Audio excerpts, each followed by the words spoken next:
The Rock and Roll Hall of Fame has to change their name because they don't know who they are anymore. And me trying to figure out who gets in and who doesn't is doing my bloody head in. Let's talk about it.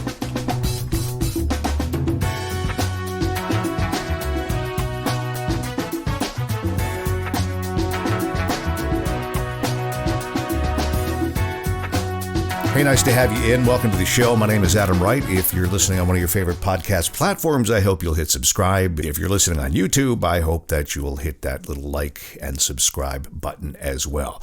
Bit of a departure today, as normally we're talking about things that related to Massachusetts and politics but today, this is just something that's been bothering me for years now, and I've got to talk about it because I bet a lot of you are feeling the exact same way, and that is that the Rock and Roll Hall of Fame must now change their name because they're not just about rock and roll anymore. They're also about country music and hip-hop and dance music and rap.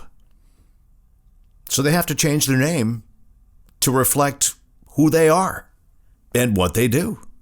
We all want things to be named appropriately so you know what you're getting, right? You don't go to a hardware store and pick up a can of paint that says paint and get it home and inside is Jell-O. You don't see fish on the menu in a restaurant, order fish, and then when your server brings you food, you find it's steak. You know, I've been saying this for a long time, really ever since they started to lose their way in 2007 with the induction of Grandmaster Flash, and then in 2008 with Madonna. The list of artists that have nothing to do with rock and roll continued from there, and we'll talk about who they are in just a moment, and we'll talk a little bit about who they came out with for their nominees this year. But I think it's really indicative of an issue that nobody seems to be talking about, and that is, does the Rock and Roll Hall of Fame have anything to do with rock and roll anymore? And why have they made such a departure from inducting rock stars or people who have contributed to rock and roll to inducting artists who have literally nothing to do with rock and roll? Even on a good day, I'm not sure how you could ever consider somebody like Notorious B.I.G.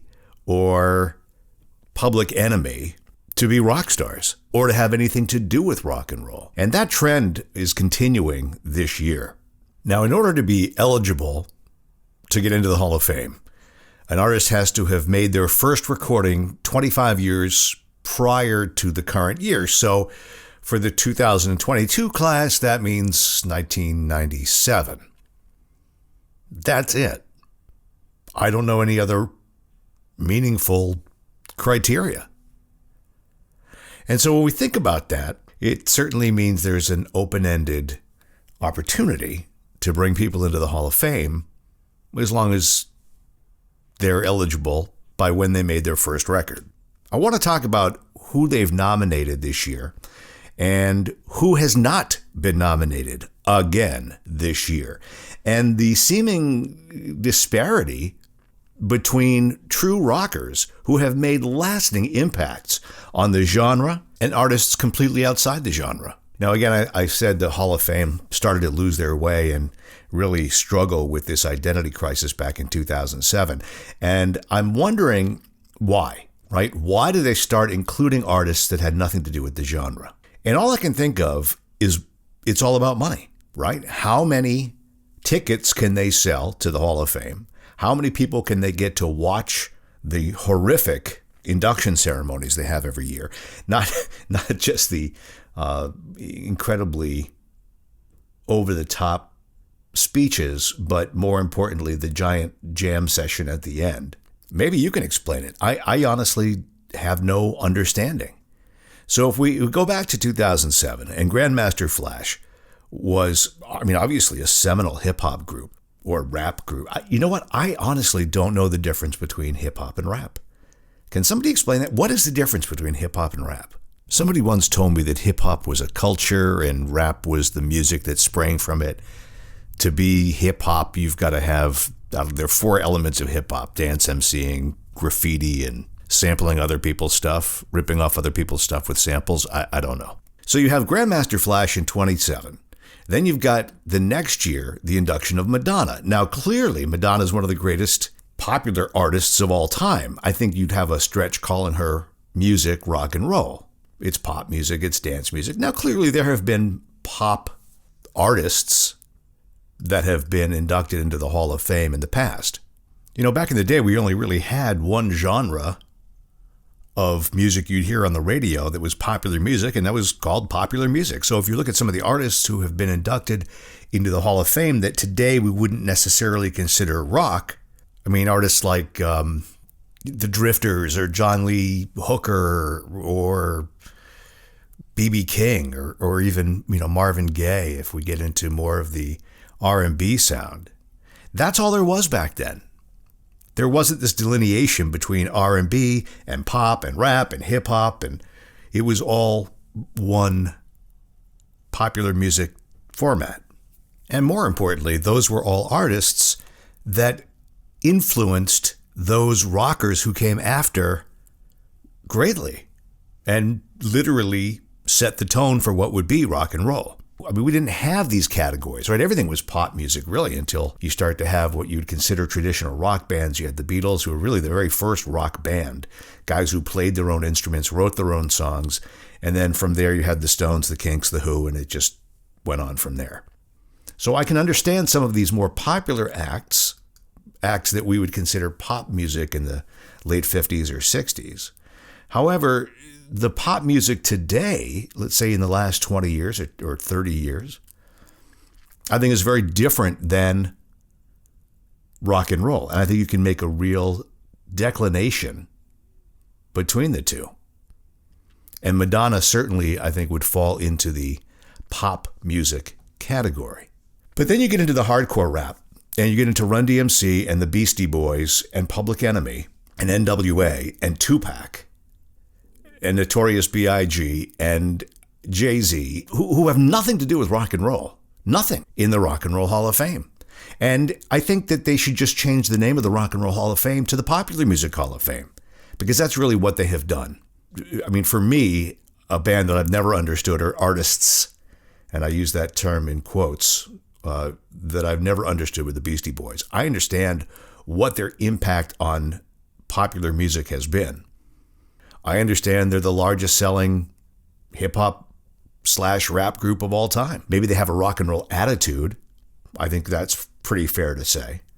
I remember when Fight for Your Right to Party came out, and I listened to that, and I honestly, I thought it was a joke. I thought it was like a Twisted Sister cover act, which is pretty ironic. I said the other day that Metallica was just a bad Spinal Tap cover band. I still feel that way. But the Beastie Boys, I thought, just were kind of a joke. What did I know? They went on and sold 40 million albums. However, they're not rock and roll. So when Donna Summer got nominated and then installed in the Rock and Roll Hall of Fame, I just scratched my head, because I saw this trend continue. And now it wasn't just rap acts, but it was also Janet Jackson, Whitney Houston, all went in afterwards. And then Nina Simone, who I love, but has nothing to do with rock and roll. So again, there's been this trend. And I think about these people that have been inducted into the Hall of Fame, or the Popular Music Hall of Fame, who some of whom are part of other halls of fame. Songwriter Hall of Fame. This year, Dolly Parton got nominated, and certainly she's in the Country Music Hall of Fame, but who have nothing really to do with rock music. Oh, don't even get me started on Bon Jovi, by the way. That Bon Jovi is in the Rock and Roll Hall of Fame and Foreigner and Bad Company aren't is something that is very, very wrong. So this year's nominees, I think, have a few that are warranted and quite a few that I don't get. First of all, we'll take these in alphabetical order. Beck. Now, Beck came out in the early to mid-'90s. I remember playing Beck when he first entered the scene on our alternative radio station. Met him, nice guy, inventive. Again, not sure he's rock and roll. And if you do classify him as rock and roll, which I think you can make the case for, but I don't think his impact was nearly that of some of the other bands that have not been inducted. who we would consider typical rock bands. He's on the fence, okay? I mean, he kind of created this return to a lo-fi sound, and you could make the case that his music is rock, and I suppose I played him on a rock station, an alternative rock station. So, all right, let's give Beck his due. Pat Benatar, absolutely. Kate Bush, absolutely. Devo, absolutely. You want to talk about the marriage of electronic and rock, Devo invented it. Duran Duran, pop music, rock music, bad music. I mean, as a kick, if I hear a Duran Duran song come on the radio now, I'll listen to it. And it's sort of enjoyable. It's kind of like that old disco song that you hated back in the late 70s, and now you hear it, and it's kind of fun, and it's kind of nice. But it's not exactly serious music. And then we get to Miss Dolly Parton. Now, granted, Dolly Parton is a megastar. I can't think of a rock and roll song that Dolly Parton has written. Dolly Parton's a lovely actress, a wonderful humanitarian, and, she's got Dolly World. But Dolly Parton is not rock and roll. And if you're going to have Dolly Parton in, what I don't understand is why don't you have Glen Campbell first? Another somebody who is mostly thought of as a country artist, and of course is in the Country Hall of Fame. Here's a guy who's won 4 Grammys in the country and pop categories, right? And I think at the time, in the early 70s, you could look at artists like Glen Campbell who had country hits, but also crossed over into popular music. He had Gentle on My Mind, and By the Time I Get to Phoenix, and Wichita Lineman, and I wouldn't consider those necessarily country songs. I think they're kind of Americana songs. Was nominated for an Academy Award. So Glen Campbell, to me, and we haven't even started to talk about his work with the Wrecking Crew and as a studio session musician, deserves to be in the Rock and Roll Hall of Fame. I mean, he played on recordings by the Beach Boys, the Monkees, Jan and Dean, Paul Revere and the Raiders, Elvis. He played on some Elvis songs. He helped record the soundtrack for Viva Las Vegas in '64. So rather than Dolly Parton, I don't know how Glen Campbell has not made it into the Rock and Roll Hall of Fame. Not only did he win the Grammy Lifetime Achievement Award, but he was a darn good actor. I saw True Grit. I thought he was great. And that got him a Golden Globe nomination, too. So, Dolly Parton, Eminem. Oh, God, my head hurts. I know Eminem is very popular. Eminem is not rock music. Look, Eminem has sold 46 million records, all right? That's more than Queen and Santana and Chicago. But I don't think that's rock and roll. In my estimation, is not something that's necessarily determinative as to whether you get in the Rock and Roll Hall of Fame. I mean, there are artists that have sold enormous amounts of records in that rock genre that deserve to be in because of the amount of records they've sold and the impact that they've made. But if you're not a rock artist and your claim to fame is you've sold a boatload of records, I'm not really sure how that gets you over the bar. And selling records is only of interest probably to the Hall of Fame because it's going to bring in money. Eurythmics, the Eurythmics were great. The Eurythmics had a certain style that I think was pretty inventive. I don't know that they were any more inventive in that genre than bands like Roxy Music. I suppose you could make a case for the Eurythmics. Judas Priest, for sure. Fela Kuti.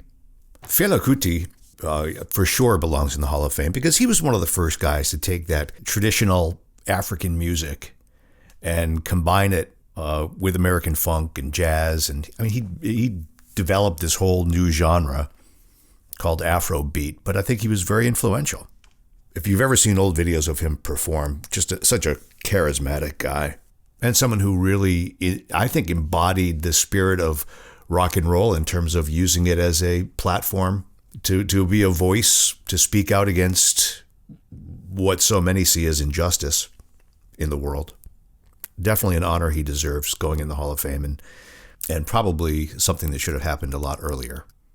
MC5, long past due. New York Dolls, same thing. And now we get to Lionel Richie. Lionel Richie is not a rock and roll artist. He's an R&B artist. Yes, we've had other R&B artists, but All right, maybe I suppose if you think about the Commodores, but hello? You couldn't get farther from a rock and roll song than hello. I'm just saying. Tribe Called Quest, no. Rage Against the Machine, yes. Carly Simon, certainly. And Dionne Warwick. Dionne Warwick is not a rock and roller. She's not even a good psychic. There are so many artists that have gotten absolutely shafted that before we put in Dionne Warwick and A Tribe Called Quest and Beck, we have to take a look at these. So here's my list of artists that I think are some of the biggest snubs still outstanding with the Rock and Roll Hall of Fame. And some of these, I think you're going to be very surprised to hear that they're not in the Hall of Fame. And to me, and this is in no real particular order, but if one would think that a requisite for making it into the Hall of Fame is A, success on a, let's say, a sales level or airplay level or chart level, influence on the genre, on people who came after, and on, let's say, getting airplay. Because airplay, I mean, when you think about airplay, back in the day especially, right, 50s, 60s, 70s, 80s, even into the 90s to some extent, we didn't have streaming services. And so the only way that you were exposed to these artists were if they had success at radio. And to have success at radio, obviously, it had to be a song that then people requested and people wanted. So I think airplay and the Billboard charts are a big part of judging the success of an artist and the effect that they had on that genre. So let's take a look at some of these artists that I think should be in and why. The first one on my list is Foreigner. I mean, just to give you some perspective, all right? Foreigner sold 38 million records. 38 million records. I mean, just to give you some perspective, I looked up these numbers today and even I was surprised. 38 million records sold is more than Bob Dylan, Rod Stewart, James Taylor, Willie Nelson, Tom Petty, even the Doors, Doobie Brothers, Hall of Fame, sold 22 million. Genesis, 21 million. Police, 22 million. Their debut record, Foreigner, which came out 77, I think. I mean, that was certified. It was certified 5 times platinum. That's 5 million copies in the United States. Stayed in the top 20 for a year. A year. Also made the top 10 in Canada. They followed that up the next year with Double Vision, which was just a monster. Made it to number 3 in both the United States and Canada. And that album had hits that were even bigger than those from their debut album, like Hot Blooded and Double Vision and Blue Morning, Blue Day. Hot Blooded and Double Vision were both top 10 hits. And if that wasn't enough, their third album, which came out the next year in 79, had Dirty White Boy and Head Games. So think about that, right? 3 years, 3 monster albums. And you cannot turn on a classic rock radio station even today and not hear a Foreigner song. And back in the late 70s, I mean, that's all we heard. It was unbelievable how successful they were and how popular they were. Then you can go into the 80s. They came out with Agent Provocateur and, okay, arguably their schmaltziest song, I Want to Know What Love Is, but it went to number 1. And then a couple years later, they came out with Inside Information with Say You Will and I Don't Want to Live Without You.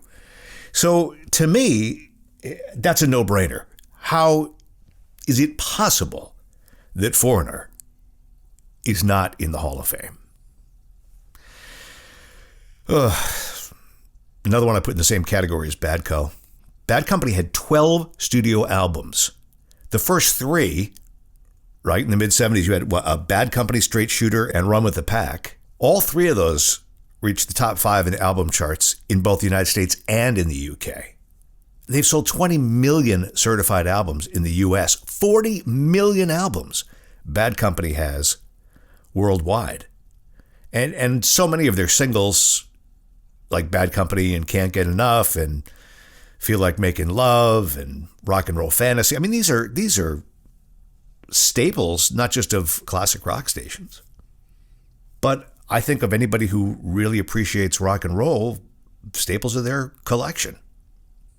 Next to me is, again, just an absolute travesty that they are not in the Hall of Fame, and that's Grand Funk Railroad. Now, they may not have sold as many records as some of the others on my list, but I mean, for a live rock and roll show, and I think for rock and roll to truly be appreciated, it has to be seen live.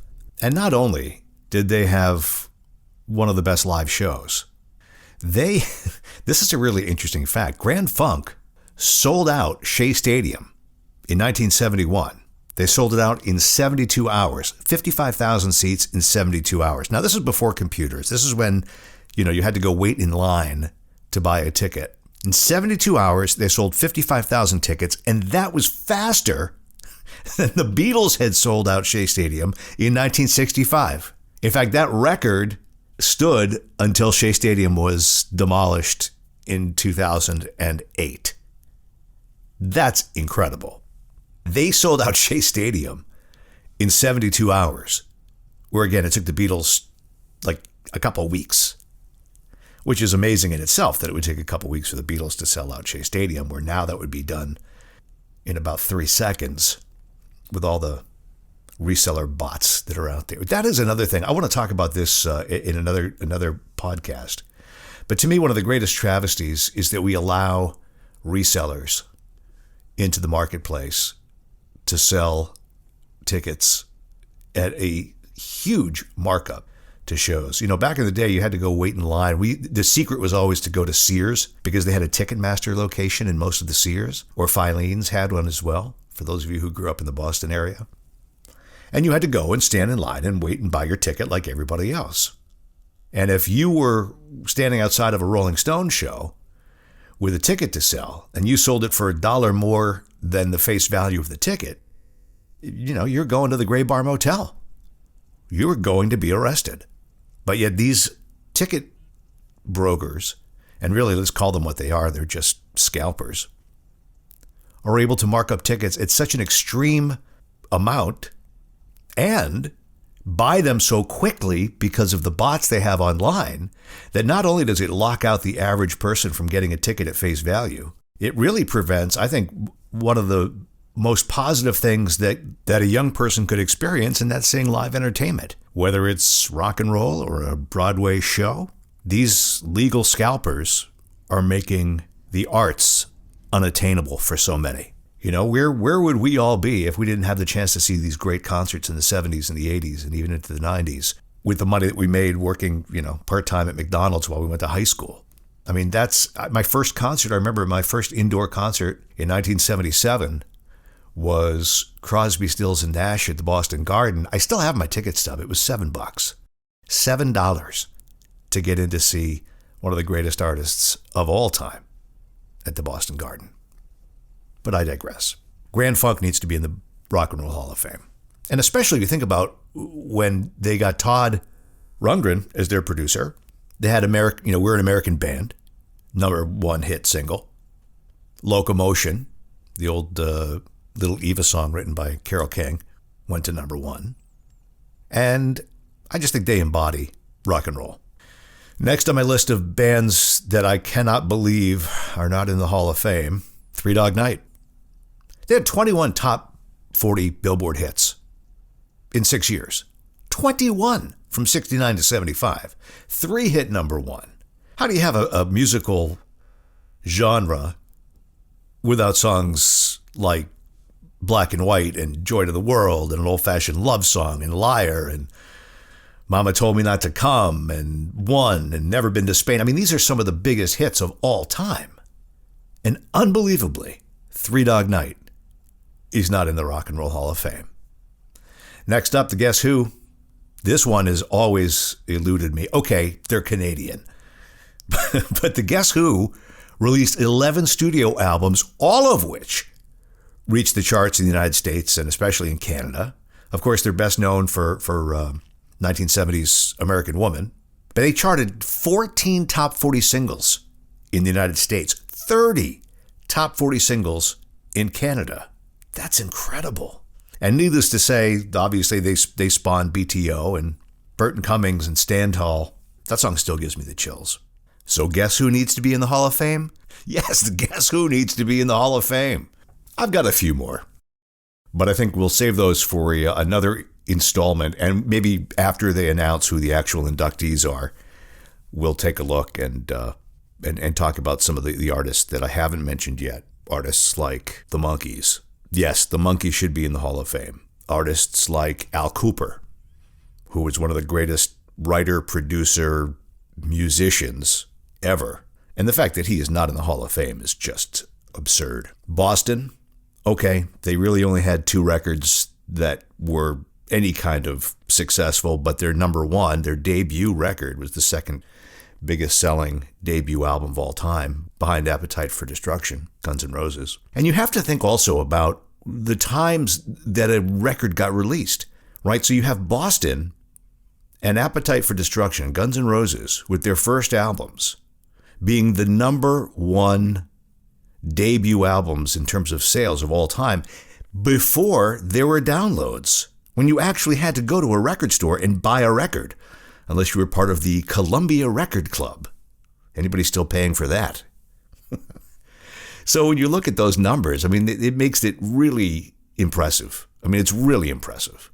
Just continuing, I think Jay Giles Band absolutely needs to be in the Hall of Fame. I think Blood, Sweat, and Tears needs to be in the Hall of Fame.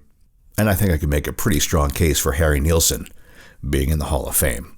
One of the most pure voices ever to be recorded. Those are just some examples of why I think the Hall of Fame has just completely lost their way. And their decision-making makes no sense to me. It's seemingly so random who gets in and who's ignored. And the fact that we have strayed so far from rock and roll roots, while we see so many artists that have nothing to do with the genre being included, one can only think either Jan Wenner and the board at the Hall of Fame are all schizophrenic. Either they're tripping on acid when they make their decisions, or just a little bit greedy and looking for the dough. And I will go for the third. I'm Adam Wright. Thank you for listening to the show. I hope you enjoyed it. I hope you'll leave some comments below if you're listening to this on YouTube. If you want to send me an email with your comments, or if you have an idea for an episode, you can send me an email at theadamwrightshow@gmail.com. You can visit us at theadamwrightshow.com.